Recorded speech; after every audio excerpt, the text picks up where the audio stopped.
Highest Father, Trinity, and Blessed Virgin Mary, King Yosef. I'm just gonna, and everyone listening, I'm just gonna put out this testimony. I call the Highest Father in for it. If it's good, we'll post it. If it's not good, we won't post it. I'm just, so yeah, okay. So I don't know where to start really. So I was in the process of getting my marriage blessed and everything. And I wanted my marriage validated by the church. Okay.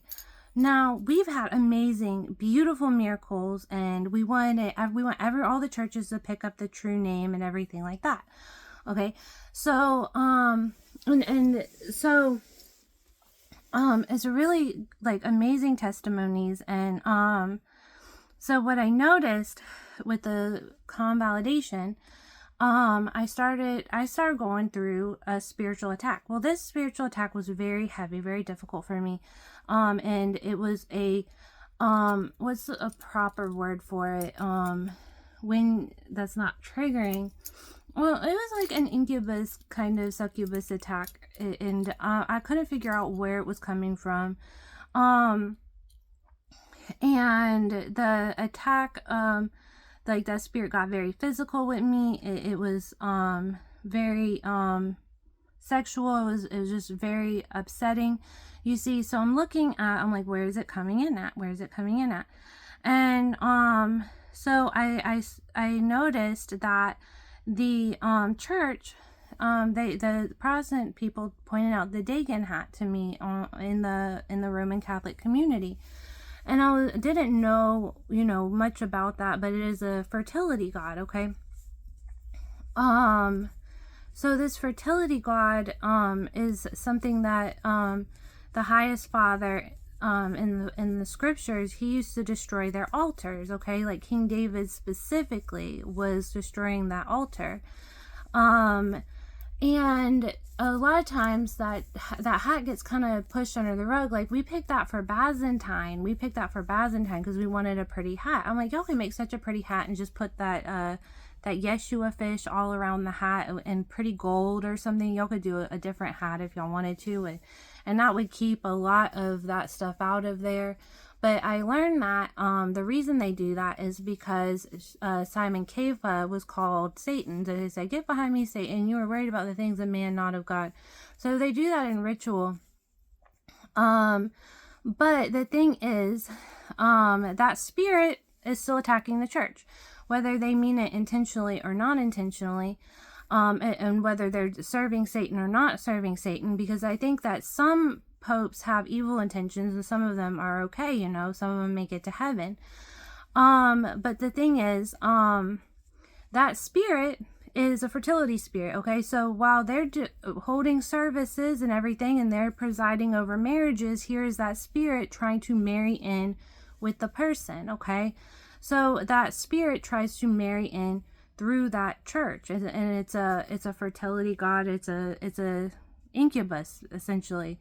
So as you know, Satan was one of the fallen angels, and so I have family and they're all married, and I couldn't get rid of this spirit that well.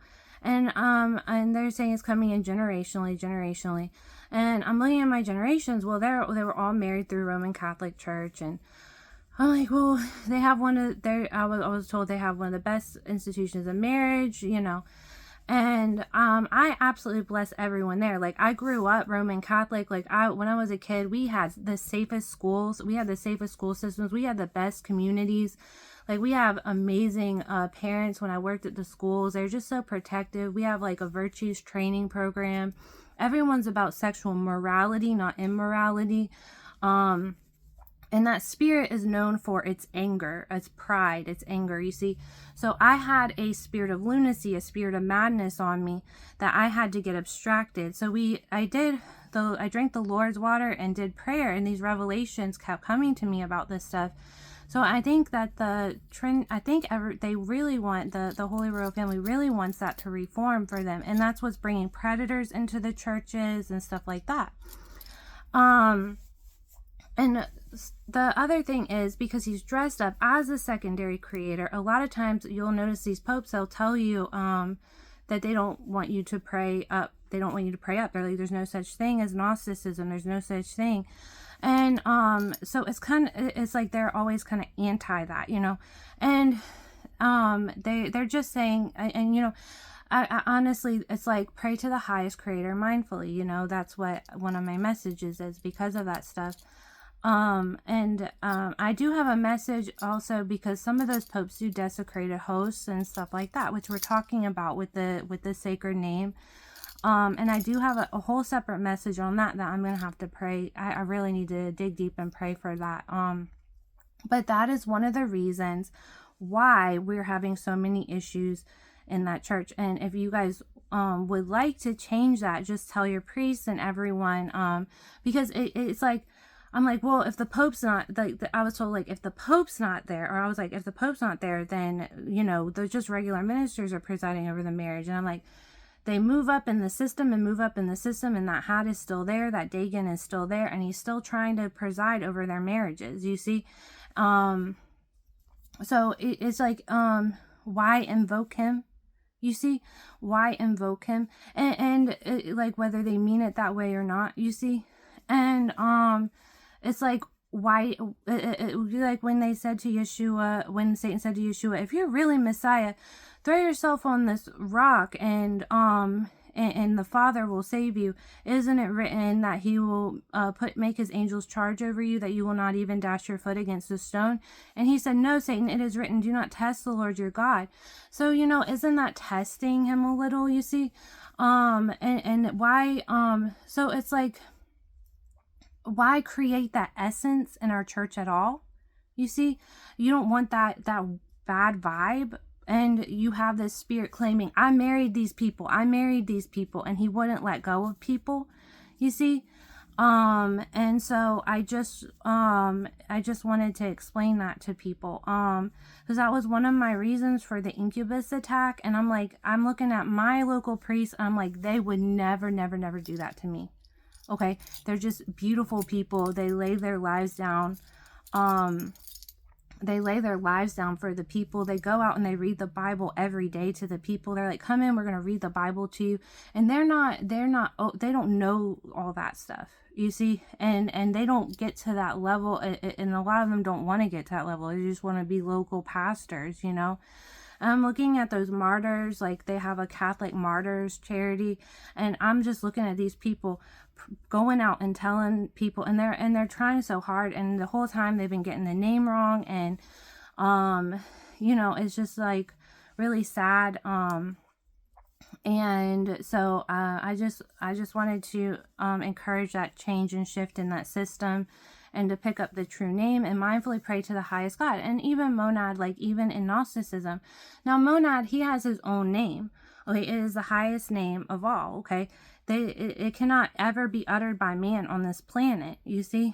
And they put that name Monad over the name because it cannot be touched by man. But Monad also has the name Yod-Heh-Vav-Heh through Yeshua. Like if you imagine like an O, like an Omni, okay? All those sacred names are inside that Omni through Yeshua, and they're all one. So yes, you're praying, just even if they just prayed highest creator mindfully, you see, because I think that there was some sort of situation there where they're trying to keep you down in that realm, okay? They can't, no weapon formed against us will prosper, and as soon as it rises, it must fall, okay? So they can't really keep anyone down, but I just wanted to show everyone that, because that's what the Father told me. I was at St. Jude, and I think the Father told me in a ministering spirit that, like, Yeshua would never lead you to a creator that was not his Father, okay? Even if there's another Jude somewhere in office, somewhere in the system, if you pray to Yeshua and through Yeshua, he's always going to lead you to his Father in heaven, the highest Father, okay? So I don't want everyone freaked out and saying we don't have the right spirit, or everyone has different spirits. That's not it.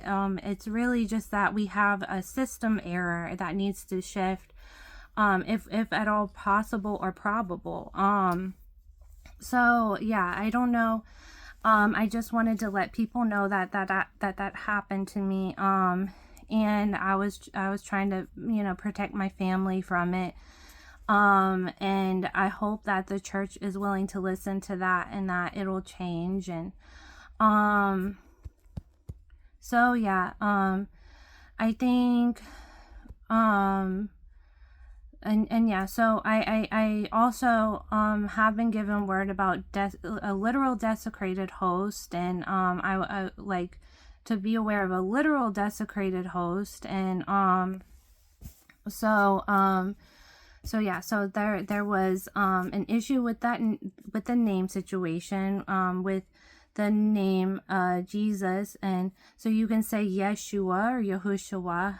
The long form is usually said silently in your head, okay? Because it's one of the holiest names to use, okay? It means he who is all love and salvation. And the shortened form, if you watch my shorts, was a slur that the unbelieving and upset Jews put on him. And you can check that on Jews for Jesus too. And Jesus is actually pronounced the same way in French. So yes, the same thing. Okay. So yeah. And also Jesus has that abbreviation sus in it for, which means swine. And so people are laying themselves on the altar saying, I swine, and saying, I lay my life down on this altar, I'm swine, you see. But they're also calling Yeshua that at the same time, but they don't know that, so they haven't mindfully done that, you see. And people, so they are not to blame. And Yeshua is still taking people up to him to heaven, you see. So I just wanted to show you guys that. So that is a good system change if y'all want to pick that up. And I had beautiful miracles with the true name. Yeshua HaMashiach rose the dead for me. He's even brought me back like in different ways. And I had like an NDE at sea.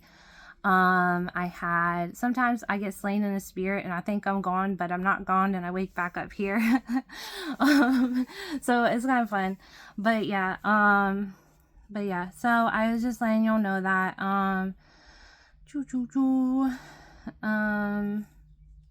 yeah, may everyone be blessed and not cursed, always blessed, always saved through Yahushua HaMashiach, our risen Savior. Yeah, I believe in the resurrection. I believe in all the things, like, I believe in the great Ruach. I believe in, the virgin birth. I believe in the virgin birth really heavily. So like one time Yeshua made my tummy grow like really big because I was like, I want a baby. He was like, you're not ready for a baby. My stomach went boo. I was like, nope, I'm not ready. I was like, so he was just showing me he had the power and that was real, so I was like, wow. But yeah, then I did finally get pregnant and had a baby in his timing. But I was really excited that they were able to show me the virgin birth, is real, in his power that way. So I hope that encourages you guys, and I hope that is encouraging, not discouraging. It is a great idea to get it out to your local pastor, your local preachers, in the Roman Catholic Church. And I would really like everyone to stay a part of the Roman Catholic Church still, because honestly, we need the people, we need the helping hands, we need the like the power of the touch and agree, you see. We need the power of the touch and agree. When we all hold hands and we say, may everyone be saved, and we say the daily Our Father. And so yeah, we just need to boost the vibe there. We just have a vibe boost we got to do. So hopefully that helps. And may everyone be saved in Yeshua's name by the power of the great Ruach HaKodesh. Amen.